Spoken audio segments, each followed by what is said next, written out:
Good morning friends. आज हम लोग डिस्कस करेंगे पावर प्लांट इंजीनियरिंग में main and auxiliary components. Okay, main component of thermal power plant and their function. Okay, हम लोग थोड़ी सी डिस्कस करेंगे इसके लिए। ओके, तो हमारे यहाँ पे कुछ कंपोनेंट्स की बात यहाँ पे की गई है। तो वो है सबसे पहले कॉल हैंडलिंग प्लांट। ओके, तो coal handling plant, second pulverising plant, third draft system, next boiler. Okay, then ash handling plant, then turbine, फिर alternator, condenser, cooling towers and ponds. Okay, cooling towers and ponds, economiser, feed water heater, super heater and reheater and air heater. ये सब जो component है वो है auxiliary component. Okay, main component of thermal power plant. और यहाँ पे क्या है कि ये जो कंपोनेंट है वो पूरे के पूरे हम लोगों ने जो thermal power plant last lecture में हम लोगों ने जो लेआउट डिस्कस किया था, बराबर, तो वो लेआउट में हम लोगों को मिल जाएंगे। ठीक है, तो ये सब कंपोनेंट कहाँ कहाँ पे यूज़ होते हैं, उसका फंक्शन का क्या क्या है, वो हम लोग डिस्कशन करेंगे। ठीक है, तो सबसे पहले call and handling plant. Okay, call handling plant कैसा होता है, तो मैं आपको एक आउटलुक दिखा देता हूँ यहाँ पे कैसा कॉल हैंडलिंग प्लांट होता है। लुक में आपको समझ में आ जाएगा। ओके, तो इस हिसाब से कॉल हैंडलिंग प्लांट होता है। यानी समझो पूरी जगह होती है, समझो यहाँ पे। ठीक है, ये जगह पे समझो सब जगह पे कॉल स्टोरेज रहता है। ठीक है, देन आफ्टर कॉल को प्रोसेस करके उसको हैंडलिंग प्लांट में ये जब सब कुछ है, ये कन्वेयर बेल्ट्स है। ठीक है, तो कन्वेयर बेल्ट के थ्रू उसको बॉयलर में लिया जाता है। ठीक है, बॉयलर में ले जाया जाता है। ठीक है, तो coal handling, the function of coal handling plant is automatic feeding of coal to the boiler furnace. Okay, the thermal power plant burns enormous amount of coal. Okay, समझो कि इसका एक मैं एग्जांपल देता हूँ कि कितना कॉल थर्मल पावर प्लांट में यूज़ होता है। तो अराउंड समझो कि 200 मेगावाट प्लांट में requires around 2000 ton of coal daily. Okay, एक दिन में 2000 टन जितना कॉल यूज होता है 200 मेगावाट के प्लांट में, 200 मेगावाट के प्लांट में। एक जनरल फिगर यहाँ पे दी हुई है कि इस हिसाब से हमारा जो है वो कॉल हैंडलिंग प्लांट है। ये कॉल हैंडलिंग प्लांट का एक पिक्चर है मेरे पास, तो मैंने यहाँ पे रख दिया है। ओके, नेक्स्ट जो है वो है पल्वराइज। अभी जो नेक्स्ट पॉइंट की बात करते हैं, पल्वराइजिंग प्लांट। ओके, यहाँ पे समझो पल्वराइजिंग चीज़ क्या है। In a modern thermal power plant coal is pulverised, example ground to dust like size and carried to the furnace in a steam of hot air. Okay, pulverising is a means of exposing large surface area to the action of oxygen and consequently helping combustion. Pulverizing mills are the further colourise कौन सी पल्वराइजिंग मिल है उसके बारे में बात करें। एक contact मिल, ball मिल और impact मिल, ये सब मिल के बारे में हम लोग इन फर्दर लेक्चर्स में जब हम लोग ये पल्वराइजिंग पूरा मिल का डिस्कशन करेंगे तब हम लोग डिस्कस करेंगे। अभी हम लोग बेसिक पल्वराइजिंग प्लांट है क्या।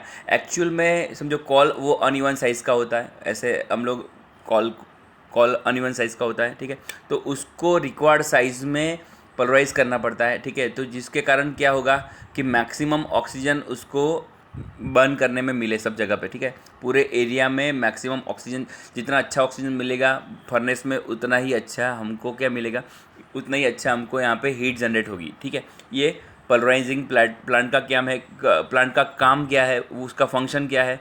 तो उसकी प्रॉपर डस्ट साइज जो है, it example ground to dust like size and carried to the furnace. Okay, तो यहाँ पे जो पल्वराइजिंग जो प्लांट है उसका मेन फंक्शन ये है कि प्रॉपर रिक्वायर्ड साइज में वो कन्वर्ट करता है। ठीक है, कॉल को। ठीक है, अभी नेक्स्ट बात करेंगे हम लोग, नेक्स्ट है draft system. Draft system actual में है क्या।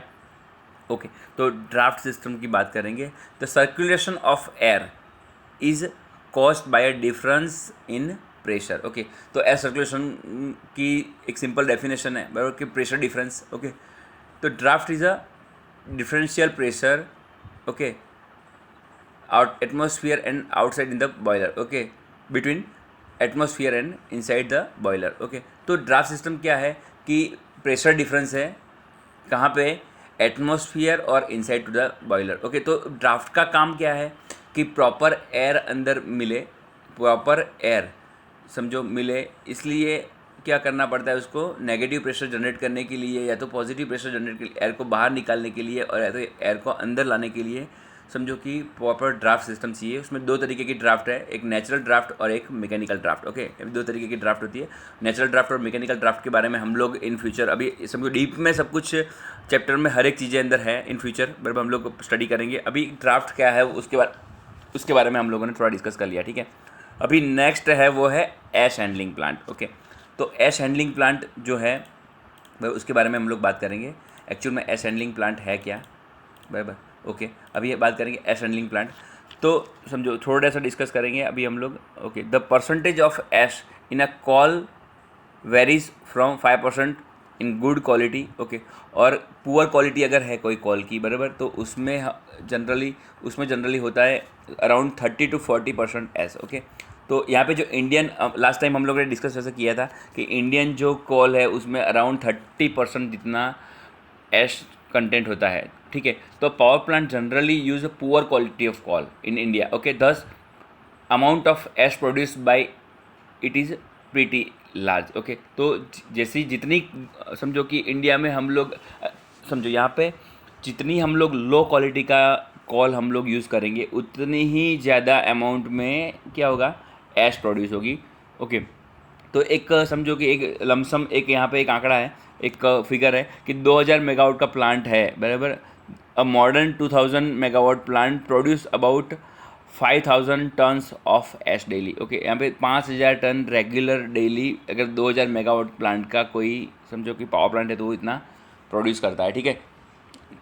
Okay, the situation use some conveyor arrangement to carry ash. अभी हम लोगों ने बात करी कन्वेयर बेल्ट की, बराबर। कन्वेयर बेल्ट क्या करता है कि वो कोल को अंदर ले जाता है, ऐसे ही एश को डंप करके बाहर ले जाता है, ठीक है। Side directly for the carrying loading it trucks and wagons which transport to the site of disposable. Okay, तो क्या करता है कन्वेयर, क्या करेगा, ये जो कन्वेयर सिस्टम जो यहाँ पे है, बराबर, यहाँ पे हम लोग देख रहे हैं ये कन्वेयर सिस्टम है। एश यहाँ से डायरेक्टली समझो एश यहाँ पे कलेक्ट होती है, ठीक है। देन आफ्टर ये डायरेक्टली यहाँ पे ट्रक के बकेट में ऐसे है। ओके, यहाँ पे जो ट्रक है, बराबर, ट्रक का जो ये पीछे का बकेट है, बराबर, ये ट्रक के बकेट में यहाँ पे डिस्पोजल होती है। और देन आफ्टर ये ट्रक है वो ऐश को कहाँ पे, डिस्पोजल साइड पे वो लेके जाता है, ठीक है। ओके, अभी बात करेंगे नेक्स्ट टॉपिक की। ओके, टरबाइन के बारे में बात करेंगे। ओके, तो टरबाइन एक्चुअल में है क्या, बराबर। Okay, turbine okay, steam turbine. A steam turbine converts heat energy of steam into mechanical energy and drives the generator. Okay, यानी ये जो है यहाँ पे जो दिखाया गया है, बराबर, ये जो है वो पूरी टरबाइन की समझो कि मेन शाफ्ट है ये पूरी की पूरी, बराबर। इतनी बड़ी साइज़ की टरबाइन होती है वैसे पावर प्लांट में, बराबर। तो ये जो टरबाइन की मेन शाफ्ट है और यहाँ पे जो हमको थोड़ा सा दिख रहा है, बराबर, मैं थोड़ा सा आपको जूम करके दिखा देता हूँ। ये जो चीज़ें हैं, बराबर, ये जो चीज़ें हैं ये टरबाइन की ब्लेड्स है, ठीक है।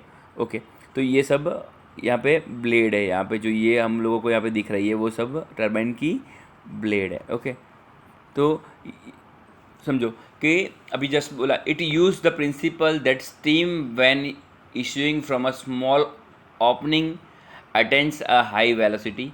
The this velocity attained during expansion depends on a initial and final heat content of the steam. Okay, the difference between initial and final heat content represents the heat energy converted into the kinetic energy. Okay, तो यहाँ पे क्या है कि जो heat energy है वो kinetic energy में कन्वर्ट होती है। ओके, डिफरेंस जो है, बराबर, इनिशियल एंड फाइनल कंटेंट जो भी है समझो, बराबर, वो उसका कन्वर्जन किस में होता है, काइनेटिक एनर्जी में। और वो काइनेटिक एनर्जी के थ्रू यहाँ पे क्या होता है, हम लोगों को इलेक्ट्रिसिटी प्रोड्यूस होती है, ठीक है। ओके, यहाँ पे दो तरीके के टरबाइन है, एक इम्पल्स टरबाइन, ओके, एक है वो है इम्पल्स टरबाइन, और सेकंड वन है वो है एक इम्पल्स और रिएक्शन। ओके, तो और रिएक्शन टरबाइन जो है उसमें लो प्रेशर और इंडिकेटेड एक आईपी और एलपी, बराबर, दो तरीके के टरबाइन यहाँ पे है। एक है इंडिकेटेड प्रेशर और लो प्रेशर। ओके, एक और इम्पल्स में हाई प्रेशर टरबाइन। यहाँ पे एक डिफरेंस दिए गए हैं कौन से तरीके के टरबाइन है, इम्पल्स टरबाइन और रिएक्शन टरबाइन। हम लोग ब्रीफली उसके बारे में भी डिस्कस करेंगे, ओके, कि इम्पल्स टरबाइन एक्चुअल में है क्या और रिएक्शन टरबाइन एक्चुअल में है क्या, ओके, उसका फंक्शन कैसा है, वो कैसे वर्क करता है, ठीक है। अभी नेक्स्ट बात करेंगे हम लोग, ओके, टरबाइन जनरेटर, ओके, ये है पूरा टरबाइन जनरेटर है ये, बराबर। हम लोगों ने टरबाइन के बारे में बात करी अभी जस्ट, ओके। तो ये टरबाइन की ब्लेड है, अलग अलग 1 2 3 4 टरबाइन ब्लेड्स है, ओके। और ये ब्लेड शाफ्ट के थ्रू, यहाँ पे जो ये है हमारा सेंटर शाफ्ट है, यहाँ से स्टीम एंटर होती है और टरबाइन को रोटेट करती है यहाँ पे, बराबर, टरबाइन को रोटेट, और देन आफ्टर ये शाफ्ट जो है वो कॉइल के साथ कनेक्टेड, ओके, एक कॉइल्ड वायर और सिलेंडर मैग्नेटिक फील्ड के साथ कनेक्टेड है। तो ये पूरा जो यूनिट है वो जनरेटर यूनिट है। तो जनरेटर रोटेट होता है तो हमको क्या मिलती है, यहाँ पे इलेक्ट्रिसिटी जनरेट होती है और उसको हम लोग उसको रिक्वायर्ड जगह पे ले जाते हैं, ठीक है, ओके। ये पूरा सेटअप है, यहाँ पे एक डायग्राम है, ओके। अभी देन बात करेंगे हम लोग कंडेंसर की, ओके। तो कंडेंसर एक्चुअल में है क्या, ओके, ओके।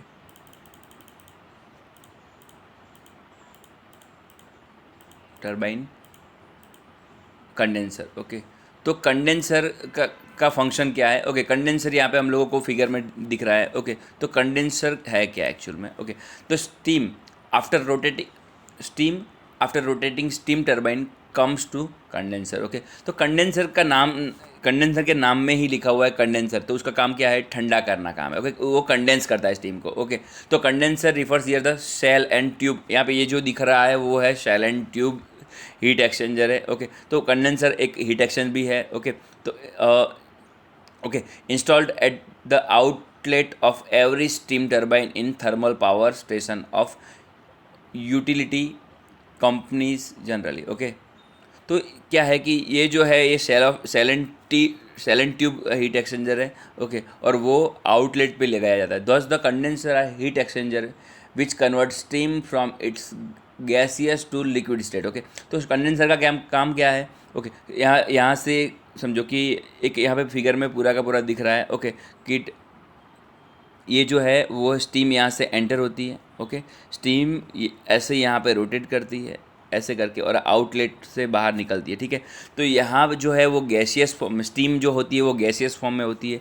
और यहाँ पे कूल वाटर, वो ये ट्यूब जो हमको यहाँ पे ये ब्लू कलर की जो लाइनिंग में से ट्यूब दिख रही है, बराबर, वो ट्यूब में से वाटर जो है वो रोटेट करता रहता है ऐसे करके। हम लोग फिर से थोड़ा देखेंगे, थोड़ा क्लियर करके, ओके,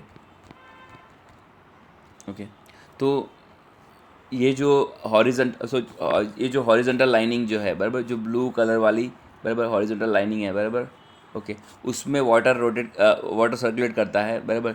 और देन आफ्टर स्टीम यहाँ से पास होती है, तो क्या होता है कि स्टीम वाटर के कांटेक्ट में आती है तो स्टीम ठंडी होती है। और देन आफ्टर यहाँ पे निकलते निकलते स्टीम कम्प्लीटली ठंडी हो जाती है और वो लिक्विड फॉर्म में आ जाती है, ओके, ओके। तो लिक्विड फॉर्म में जो स्टीम ठंडा होकर वाटर में कन्वर्ट हो जाती है और देन आफ्टर उसको फिर से बॉयलर में लिया जाता है, ठीक है, ओके। तो ये तो पूरा कंडेंसर का फंक्शन है, ओके। नेक्स्ट अभी बात करेंगे हम लोग, ये जो है पूरा का पूरा कूलिंग टावर है।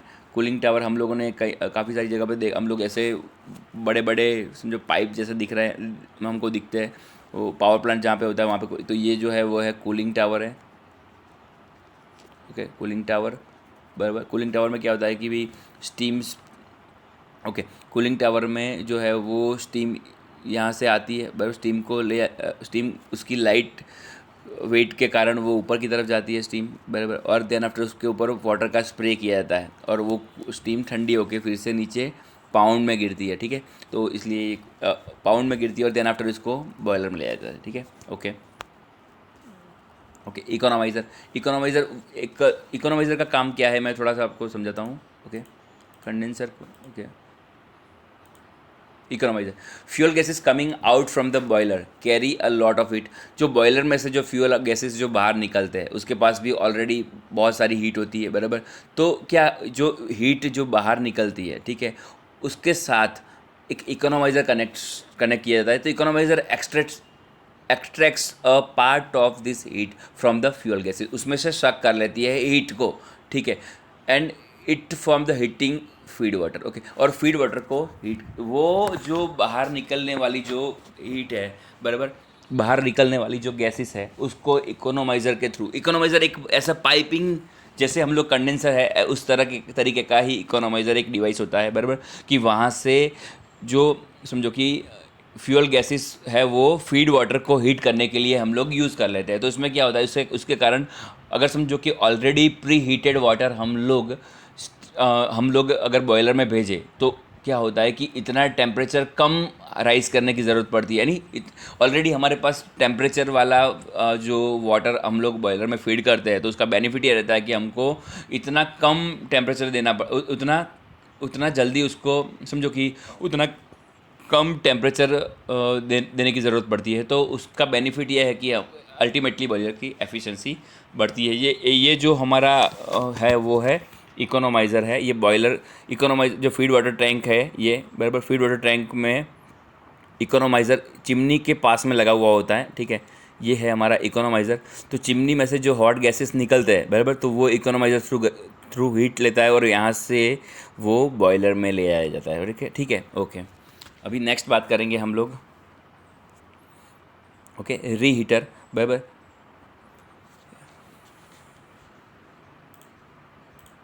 ओके,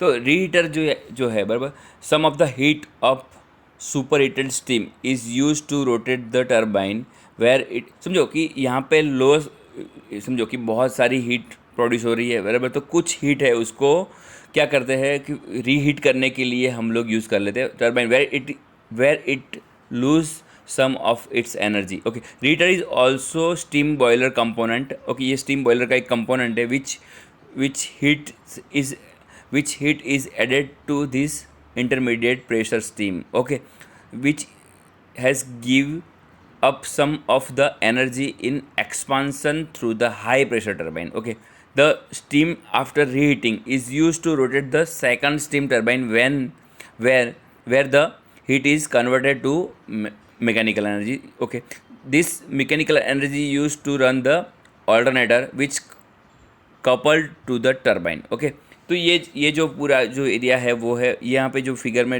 है वो है रीहीटर है बराबर। ओके, नेक्स्ट है एयर प्रीहीटर।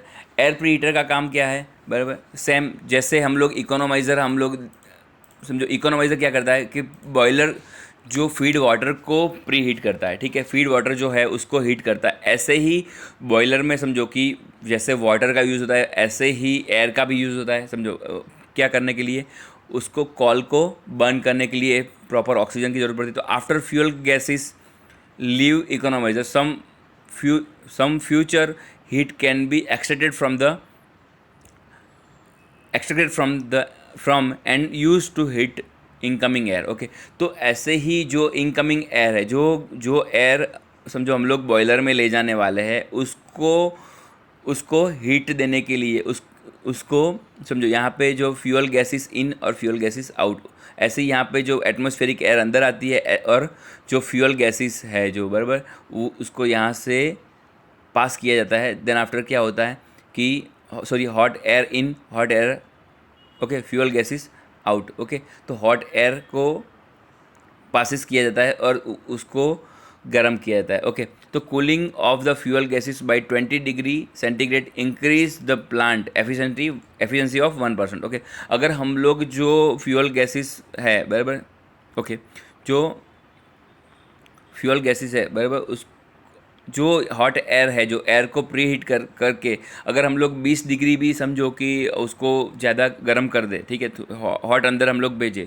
तो वो प्लांट की एफिशिएंसी को अराउंड 1% जितनी बढ़ा देती है, ठीक है। ओके, तो ये सारे कंपोनेंट्स थे। ओके, अभी नेक्स्ट थोड़े से कंपोनेंट्स है वो मैं नॉर्मली ब्रीफली आपको डिस्क्राइब कर रहा हूँ। जैसे जनरेटर है, तो जनरेटर क्या होता है, मैंने अभी जस्ट बात करी जनरेटर की बराबर, ये जनरेटर है इसलिए मैंने यहाँ पे तो जनरेटर का काम क्या है कि वो कनेक्ट होता है कहाँ से, टर्बाइन के साथ में बराबर, जनरेटर कनेक्ट होता है। तो देन आफ्टर उसमें क्या होता है कि it is coupled to the turbine shaft and converts the mechanical energy into the shaft. Okay, अभी बात करेंगे हम लोग सर्कुलेटिंग वाटर पंप। सर्कुलेटिंग जो वाटर पंप है बराबर, अभी जस्ट हम लोगों ने वाटर पंप देखा था। ओके, वाटर पंप क्या कर रहा है, ओके ये जो सर्कुलेटिंग वाटर पंप है वो क्या करता है, पूरे समझोगे, ये वाटर पंप जो है वो पूरे एरिया में वाटर को सर्कुलेट करता रहता है, ठीक है। सर्कुलेटिंग वाटर पंप जो है उसकी बात करेंगे तो it function to supply feed water to the boiler by raising the temperature of the condensate from the condenser pressure to the boiler pressure. Okay, तो जो बात करेंगे अभी नेक्स्ट, बराबर। ओके, कॉल मिल के बारे में हम लोगों ने डिस्कशन कर लिया, यानी ये जो सब चीज़ें हैं, बराबर। अभी अभी लास्ट बाकी रहा control room. Its function is to monitor the performance of all plant equipment using the sophisticated instrumentation and controllers. Okay, so deviation of parameters in the various system is indicated by the visual and audio warning, so corrective action can be immediately taken. Okay, तो पूरा एक control room होता है जो सब कुछ, ये सब कुछ चीज़ें मॉनिटर करता है कि भाई प्रॉपर फीड वाटर पहुंचा कि नहीं, प्रॉपर चिमनी वर्क कर रही है कि नहीं, सब जगह पे। और जो कॉल है वो समझो कि बॉयलर में कॉल है वो ख़त्म हो गया है, उसको कितना फीड करना है, ये वो सब कुछ चीज़ें जो है वो कंट्रोल रूम करता है, ठीक है। Okay, thank you friends.